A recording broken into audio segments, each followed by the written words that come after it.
Gary Trosclair, welcome back to Shrink Wrap Radio. Thank you so much for having me, David. I'm delighted to be back. Well, it's hard to believe, but it's been 5 years since you last appeared on the show.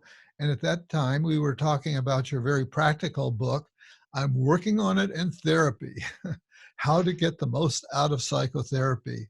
And That's that was right. really kind of a nuts and bolts kind of book for many people who aren't always clear what they're getting into or how to make the best use of it. So I was just really impressed with that book. And now you've got a new one Mm-hmm.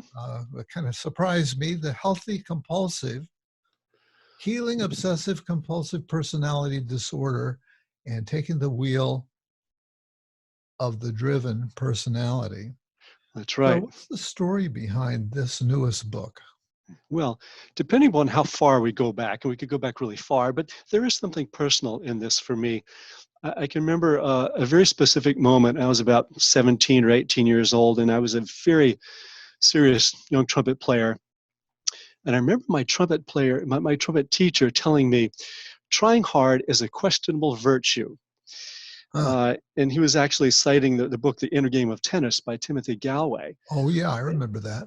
Yeah, and the point behind it is that that if we try too hard to be good at what we're doing, it can make us so tense that it backfires. And Yeah. we can actually be much better if we trust the body, and from a Jungian point of view, trust the psyche more.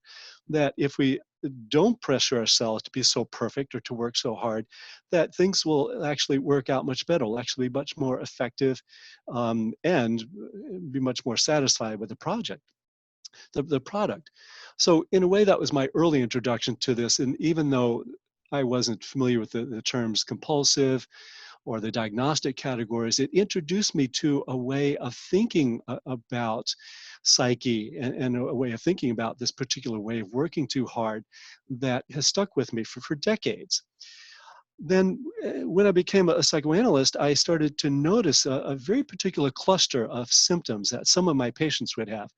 Now, I work in Midtown Manhattan, which is really a magnet for people who are very driven. These are CEOs, these are finance executives, these are editors, performing musicians, all people that are really perfectionistic, work hard, driven, workaholic, type A. And so I started to notice the cluster of personalities that went along with obsessive compulsive personality disorder. Uh-huh. And so it wasn't just a theoretical thing that I read about. This is something I actually experienced and saw with my clients. Then when I started to teach psychopathology at my psychoanalytic training institute, I noticed that we had many seasoned clinicians coming in, and many of them were completely unfamiliar with the diagnostic category. Most of them were familiar with obsessive compulsive disorder, OCD, but they often confused it with OCPD. They didn't know that there is a real distinction. So that seemed to me an important distinction that people were missing. Well, take us through that distinction because I'm not sure all of our listeners and viewers would be aware of that. Okay. Um, OCD is characterized by specific compulsions and obsessions, like rituals like closing the door, locking the door 5 times, turning the oven on and off.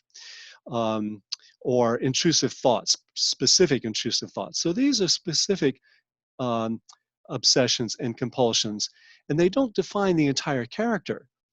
Whereas with people who have obsessive compulsive personality, this colors the entire personality, not just those specific obsessions and compulsions. And there are other characteristics that go along with the personality style that you do not find in OCD. For instance, people of OCPD are characterized by a real strong sense of conscientiousness.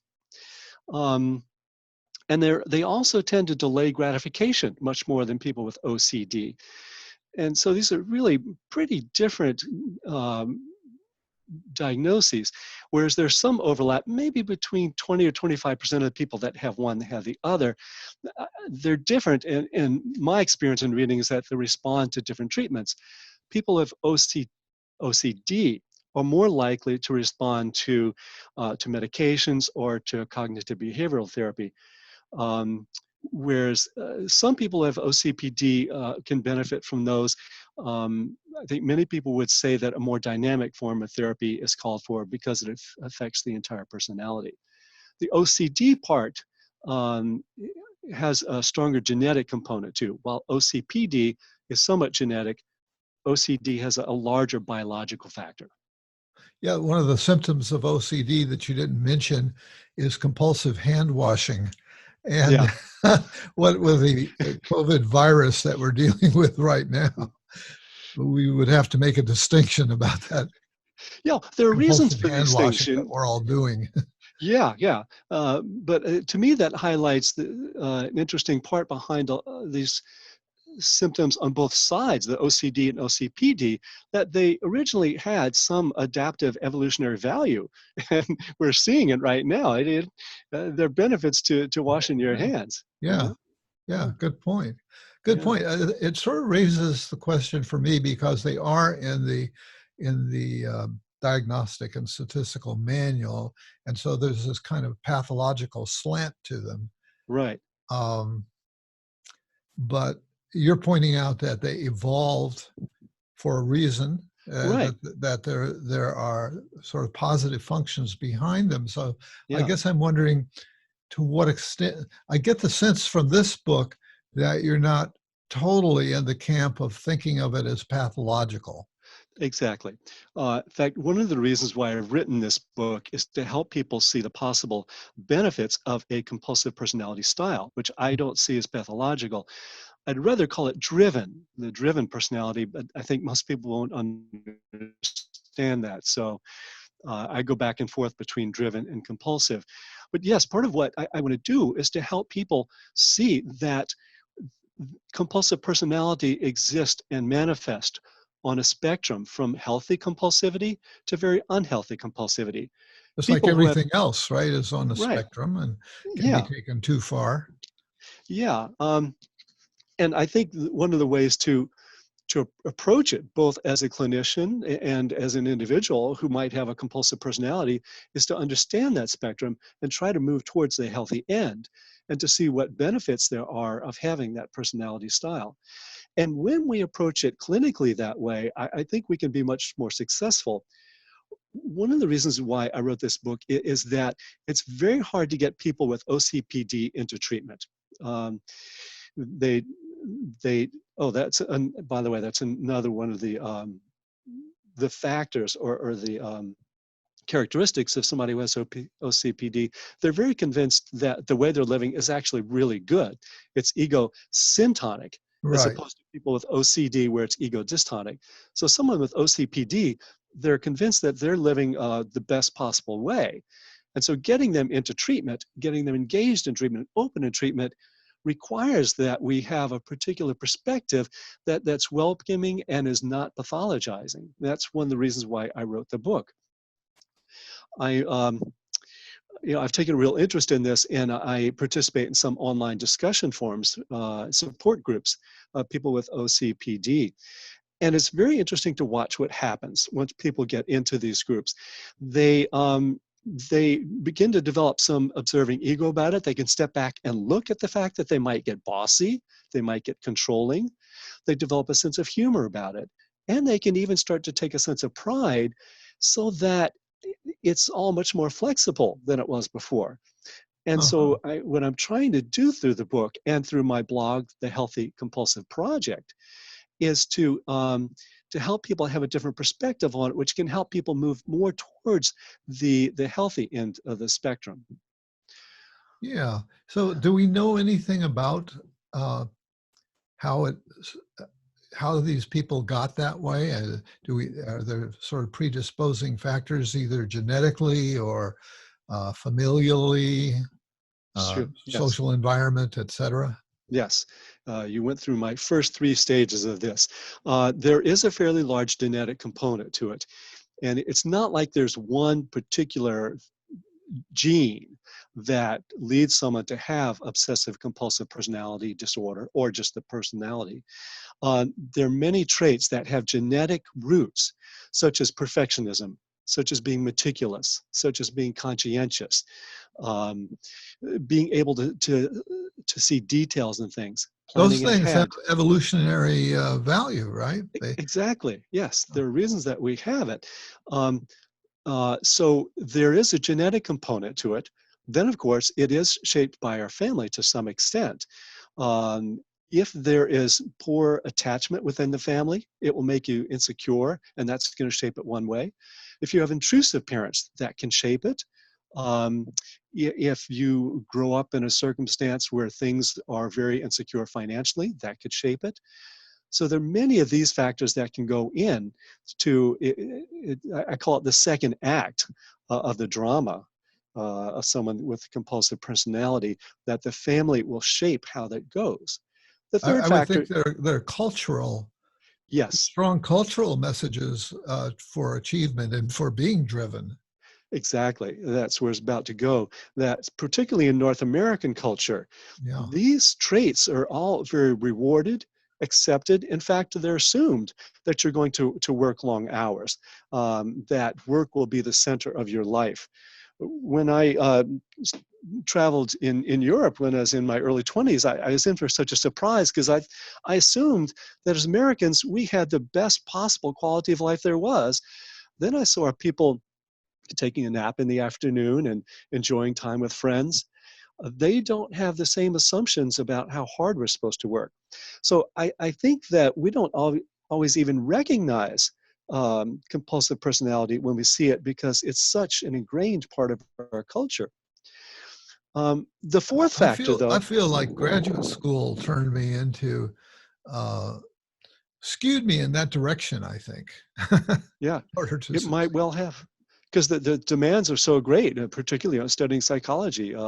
You kind of have to be compulsive to get that dissertation done, you know? Exactly, And to exactly. compete, to be in the field. And you Yeah. have to be very meticulous as a clinician. So it encourages those things, and they are actually adaptive to some degree. But here's where I think this is the fourth factor that I think is so important that we don't pay so much attention to, which is what's the strategy that we developed to deal with any familial problems or any sociocultural problems? Because it's not just, okay, your parent did XYZ, so you will be ABC. Uh, it's that you come to your family and you come to your culture with certain genetic factors, such as a compulsive disposition. How did you use that compulsive disposition to deal with the problems in your environment? What strategy did you develop? How did you cope? Understanding how that shaped your compulsive personality is at least as important as understanding the family part. For instance, if you um, if you were very meticulous, uh, did you um, did you take care of the family finances at an early age because something that was something you were gifted at? Was that rewarded? Did that help you to make your parents feel secure? Um, and we carry this coping strategy for decades after that. And we want to be aware of what that coping strategy is so that we know whether it's working for us or not. Because That's what the key often, thing, right? Is yeah, when we talk about is it pathological or not, that's the basic question. Is it working for us in our lives or right. not? Is it Yes. driving other people crazy Yeah. or Uh-huh. not? Which it often does. Yeah. Yeah. If for some reason you felt insecure early on in your life, you might have had these compulsive tendencies hijacked to try to prove that you were good enough or you were lovable or you weren't bad. Uh-huh. And when those things get hijacked, that's, I think, when we really get ourselves in trouble by being workaholics or becoming too controlling or trying to plan too much or becoming bossy. Yeah. Do you have any kind of, or does somebody else have any kind of written checklist or instrument for telling where you lie on this uh, continuum?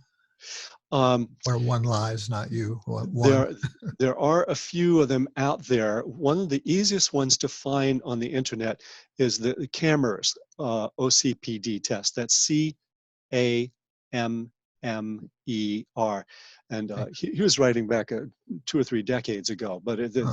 the test is out there completely. You could also, look at the DSM-5 criteria. Um, so cameras is one, but here are a couple of things that you might want to look for.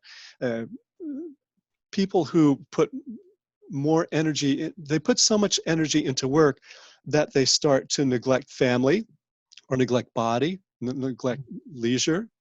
They neglect themselves psychologically. That's one factor. People tend to make a lot of lists and cross things off. People are always planning. Yeah. People are controlling. Um, these are some of the things that are often characteristic. But one of the ones that I want to emphasize, and Okay. the DSM-5 even points this out in its first criteria, is that people on the unhealthy end of the compulsive spectrum often miss the point or forget the point of the very things that they're doing. And I remember a clinical moment distinctly, probably 20 years ago, when I was sitting with a patient, and she was being she was talking about someone that she was being very critical of, and frankly, very controlling and bossy about. And when I explored why she was doing that, it was because she cared about this person and wanted to help them. What was very clear to me is that she'd completely lost the original point of why she was doing this. And to me, that's one of the tragedies of people with full-blown OCPDs, that they've lost the point completely of what some of the original intention behind these compulsions are. If you go way back, if you think about what is a compulsion, it's an almost irresistible urge inside, and that's not bad. It's not bad at all. I mean, I think of Martin Luther King, who had very strong compulsions or these urges for social justice, and he managed to live them out in a very healthy way.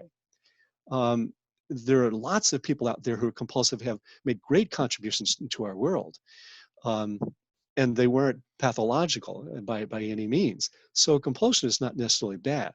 I think I took us off from your point, though. I can't remember where we were. Well, that's an important point to be making, and I'm trying now to remember. One of the things you were talking, I almost got it. Well, I remember now. We were talking about how someone might know that they have OCPD. Oh, yes. All right. Yeah. Some of the other characteristics are they find it hard to delegate.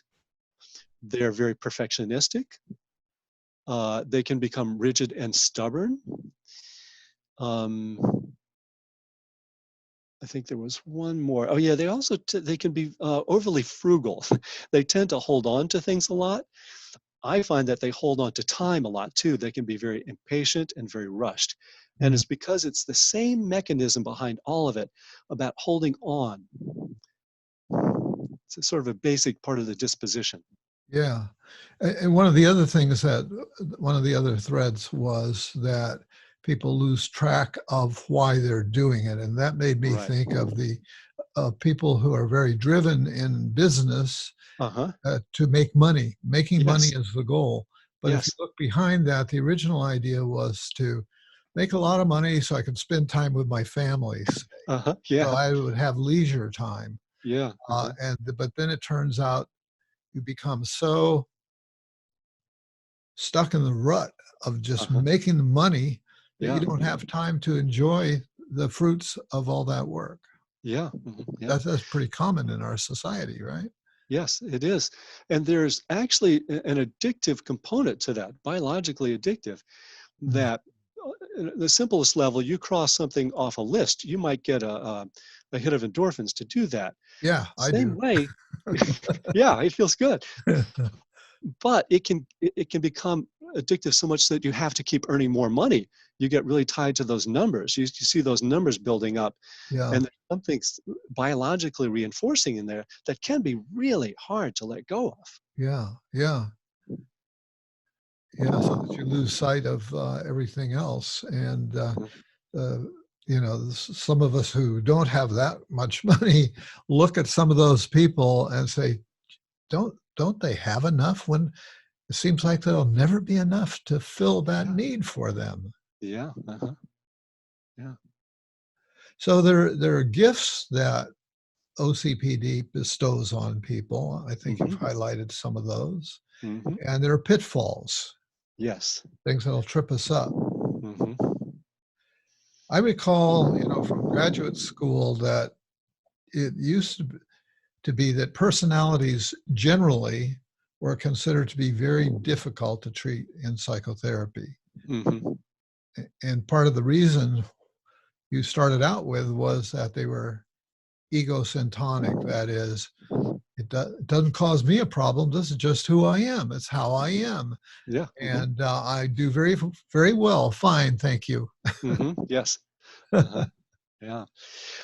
Unfortunately, one of the pitfalls can be it affects the quality of their relationships very painfully. Um, That's I probably what probably would drive a lot of people to come into therapy and see you, right? exactly, yes. Um, some of the most frequent correspondence I get through my blog is from people who are partners of people who have OCPD. And there's really incredible suffering there because people on the far end of the unhealthy compulsive end can be extremely bossy, extremely mean, extremely critical. And their partners can really go through hell with this. Um, and the tragic thing is that the people with the OCPD can't even become aware or even realize that the way they're going about it causes suffering to the people around them because they're so convinced they're doing the right thing. Um, there's a moralism behind it that, well, this is the way we should be doing it. And when you have that sort of mindset behind it, there's almost no limit to what you will do because you think you're doing the right thing. But this leads to many divorces. It can be very difficult for the children in a family like this. Um, it can also be problematic at work. Um, some people can really, if they become too critical or too perfectionistic, it can slow down the work process and their job. It affects their relationships at the job. And also just things like nonprofit organizations, volunteer organizations, religious institutions. If you get somebody with OCPD in one of those, like on a board, one of these places, they can really blow things up. So it causes a lot of suffering. There are a lot of pitfalls there. Um, I on would a, think it could be easily mistaken for narcissism. Is there yeah, yeah, some overlap between those two, or would seem diagnostically it might present a challenge? yeah, they can look similar. But my observation is that people who have narcissism want to feel special. People who are compulsive tend to just want to feel like they're doing the right thing, like they're being okay, and Uh, they're not sinning, not doing anything wrong. They're not going to get caught or not get in trouble. So it's not so much about being special or even standing out, but just about meeting the basics about what's right and wrong. Just as another example of how the two are different, people who are narcissistic don't always want to have to go through what they need to go through to achieve something. They want it to come easy. Whereas people who have compulsive personality will do whatever it takes. They will work extremely hard to do it. yeah. Um, I think there's also a lot more conscientiousness on the part of someone who has compulsive personality as opposed to someone who's narcissistic. So while they might look different, I think underneath the structure and the core is actually quite different. Uh-huh. So I think in your book you've got uh, sort of survival strategies or advice for people how to who I don't know if I was going to say who suffer with this, but it doesn't always feel like suffering to them. Yeah, yeah, right. But Hmm. people who have that as a component of their personality or a dominant component, what's your advice to them, and the Okay. ones who are looking for some kind of growth and change? Hmm. I think it's very important to just be able to recognize that this is your style and to accept it and acknowledge it first. There's Uh-huh. nothing wrong with it necessarily. There can be great things about it. But just to recognize, okay, I'm really driven. I'm type A. I'm workaholic. To acknowledge that is a great place to start from. I think it's also important to understand the narrative behind it, the story of what we were like when we were first born, and how did our families shape it? How did our culture shape it? And uh, again, what's the coping strategy we developed to deal with it? Then I think it's important to engage with emotion and personality parts. Um, Compulsives tend to be in their head. They try to be reasonable. We like to think we're reasonable, even though we're not always reasonable. Um, but there's often a separation from feeling for compulsive people. They might feel comfortable with anger, righteous indignation, frustration, but there are often deeper levels of feeling beneath that we need to connect with in order to loosen things up. It's kind of like, I call it, it's kind of like a solvent or lubricant for the brain to be able to move without being able to access also sadness. Um, or to be aware of what we actually feel other than just the generalized anxiety. Um, and also anger, to be able to connect with those and be aware of them, the deeper levels. I'll often, a patient will say, well, I'm feeling this or that, and I say, well, I wonder if there's something also beneath that might lead them to act a certain way. Yeah. I, Another way of accessing it is through understanding personality parts. I'm sure you've probably talked about Richard Schwartz's internal family systems here. Jung A talks little about it. bit, a little bit. I Yeah. think I interviewed one person who was coming from that perspective, and also I've gotten very interested in what's going on with psychedelic psychotherapy. Uh-huh. That approach actually is kind of now one of the mainline approaches to use in therapy with people while they are under the influence of a psychedelic in therapy. Yeah. Well, that makes sense to me. One of the gifts I think Jung gave us was this idea of actively and imaginally engaging with characters from our dreams to Mm. get to know different parts of our personality. Yeah. And people who have compulsive style, they might have a prophet in them, a priest, they might have a judge or a policeman. And we Uh, need to know these characters right. because they can cause problems both with ourself, with self-judgment, but also with judging others. And if we can actually engage with them and have a better relationship, then we can actually use the gifts of those personality parts much better. Yeah. And it's interesting that post Young these days, there's a real picture emerging of psychological health being associated with psychological flexibility Yeah. Mm-hmm. as opposed to rigidity. So that what you're describing really is developing some comfort with different parts of oneself instead of being locked into one. Exactly. Yeah. And flexibility is what it's all about if you want to move to the healthier end of the compulsive spectrum. Yeah. What else? What else comes to mind that you want to say here? Um, I think one of the important things for compulsives to learn to do is to slow down and relax. Meditation's great, mindfulness is great, being able to take real vacations. Many compulsives don't. They don't give themselves time off. They can't slow down. And one of the problems for many compulsives is once they get on vacation, they have to do the most perfect vacation ever. And when it doesn't go according to their plan and their control, they will often feel like they're failing somehow to enjoy it. And Uh, so it spirals downward.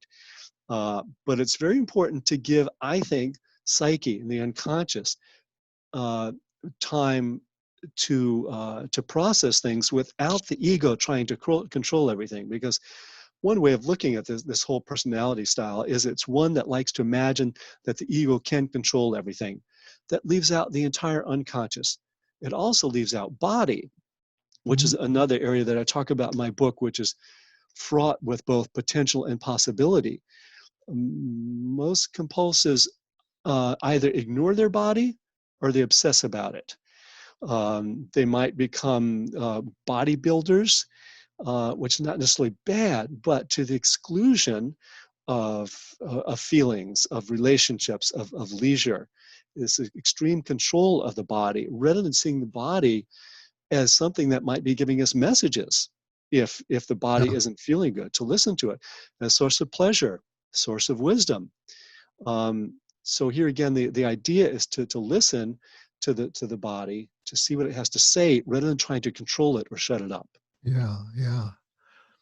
I joined a gym not too long ago to a class for seniors just to make sure I was keeping in some kind of shape. And, but there are some people there that are just really driven, I would say, Mm-hmm. in the workouts that they're doing and the intensity of those workouts and the way they're bulked up and so on. And, I don't know them well enough to speculate about their psychology, but certainly what I can see with my eyes is noticeable. Mm-hmm. Yeah, that drive, if it gets out of control, if people need to use their compulsive energy to try to prove themselves with that drive, they're no longer driving, they're being driven. Uh-huh. And they're often not aware of what they're being driven by. Going to the gym thing, I know one man who every time he starts to exercise, he overdoes it and he injures himself because it becomes a self-competition for him, which unfortunately backfires because he injures himself and then he can't keep exercising because he's not listening to his body. It becomes more a chance to prove himself. Yeah. What I'm realizing is these diagnostic categories are never as clear as they're portrayed in the books Oh and yeah, in the sure. manual, because Yeah. I'm finding myself thinking about eating disorders. Uh-huh. And it feels like, well, that's sort of a control issue right there, and Yeah. getting stuck on the idea of controlling your body. Yeah, definitely. Yeah, the ego likes to believe that I don't need food. Yeah. And there again, there is a biological payoff that can cycle downward, where the actual addiction to not eating becomes quite dangerous, and that is Or I certainly won't, my parents can't make me eat this food, yes, yeah, and then yeah, that can turn into um, I'm blocking on the diagnostic uh, word for uh, skinny people. yeah, anorexia. Yeah, it Anorexia, becomes yeah. a power struggle. But you're highlighting another important aspect of the compulsive personality is that they tend to be very independent. Um, they they might comply on the outside, but they might resent it on the inside. But I find that many people with compulsive personalities don't like being told what to do. Um, and there's this autonomous aspect of it, which in certain ways is adaptive and helpful. Uh, but within therapy, for instance, as a transferential issue, if the client does not want to be impacted by the therapist, he doesn't want the therapist to, quote, control him, then they might be resistant to making any sort of change, which unfortunately would backfire on them. You know, they Mhm. lose out on possibilities. The therapist might have a good idea, and I think that's one of the things we need to be very aware of when we're working with people who have compulsive style, that we have to be very careful to give them lots of autonomy because they could react to anything that is experienced as controlling. Yeah. Let me steer it, to a different place. I'm wondering if, as a Jungian analyst, you have any perspective psychologically on what's going on right now with the pandemic that we're in and how people can deal with their psyche. Uh-huh. Do you have any thoughts or perspectives on that? Sure. Uh, I I'm still too what's the word? Um, in it's not quite engrossed in it, but I don't have a bigger picture of what this all means yet. But I think that there's some things that we can certainly make out of it. And one of the things I'm noticing with a lot of my clients and a lot of the people that I'm hearing and seeing from in the support groups is that it's very hard when your work is taken away from you. Yeah. And this is both painful but an opportunity at the same time. And my hope that one of the things that will come out of this for all of us is that we're forced to look at what's really important, to sort of pare things down to what has the most meaning for us. Mhm. And I think for people who have compulsive personality, it kind of forces them to look at other things that feel satisfying, spending time with family, finding projects that aren't just about work, um, and being able to sit with the feelings of not being able to work, not being able to be productive as you usually want to. What do you experience when you do that? It's an opportunity to sort out avoidance behavior from approach behavior. If we're working hard on a project, is that because it's something that has great meaning for us? Or is it something that we're doing so that we don't get in trouble? Mm. Are we doing it because it's fulfilling? Or are we doing it because it's going to earn us external points? Will it earn us status? So I'm hoping that just, aside from the truly tragic and painful things that people are going through now, that will also have to reassess what's most important. Because I think one of the great tragedies for people who are compulsive is that they really do lose track of meaning. I was talking about missing the point before, but this is a forced opportunity to say, okay, what really has meaning for me now? Yeah, yeah.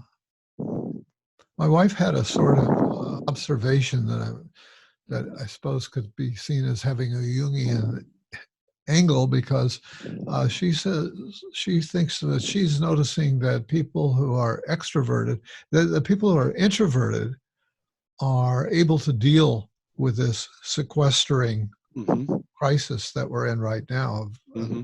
sheltering in, and that Mm-hmm. people who are extroverted have a much harder time with that. Yeah, that What do you makes think a lot of about that sense. idea?